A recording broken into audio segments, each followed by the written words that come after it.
My name is Raveendra Gulivindala. I am from Srikakulam District. I have completed my graduation in the stream of civil engineering. So graduation అయిన తర్వాత నేను site ఇంజనీర్గా చేస్తున్నప్పుడు నా ఫ్రెండ్స్లో కొంతమంది టెక్నాలజీస్ నేర్చుకొని ఐటీ సైడ్ వాళ్ళు జాబ్స్ తెచ్చుకున్నారు. So I want to switch my career.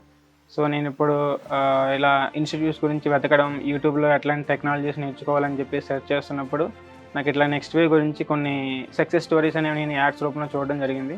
So నాకు కొంచెం ఇంటెన్సివ్గా అనిపించి నేను డెమో సెషన్ కూడా బుక్ చేసుకున్నాను. సో ఆ డెమోలో ఏంటంటే నాకు ఫుల్ క్లారిఫికేషన్ వచ్చింది. సో NextWaveలో జాయిన్ అవ్వాలని డిసైడ్ అయ్యాను. స్కిల్స్ ఉంటే ఎలా అయినా జాబ్ తెచ్చుకోవచ్చు. సో ఫస్ట్ నేను నా స్కిల్స్ మీద అండ్ నా లెర్నింగ్ మీద ఫోకస్ పెట్టాలని చెప్పేసి నా కోర్స్ మీద నేను ఫోకస్ పెట్టాను. కొన్ని డిస్ట్రాక్షన్స్, డీవియేషన్స్ అనేవి వస్తుంటాయి.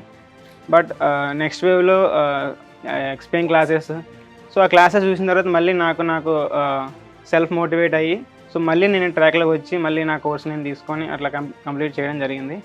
సో నేను జాబ్స్కి అయితే అప్లై చేసుకుంటున్నాను, బట్ షార్ట్లిస్ట్ అయితే అవ్వట్లేదు.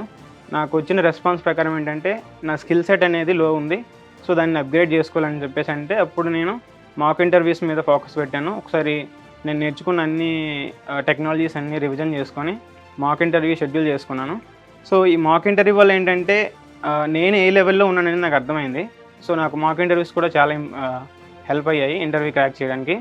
NextWave గురించి చెప్పాలంటే నా పర్సనల్గా నాకు అది లైఫ్ టర్నింగ్ పాయింట్ అని చెప్పాలి. ఎందుకంటే నేను నాన్ ఐటీ బ్యాక్గ్రౌండ్ నుంచి వచ్చి టెక్నాలజీస్ నేర్చుకోలేని సిచ్యువేషన్లో నేను NextWaveలో జాయిన్ అయ్యాను.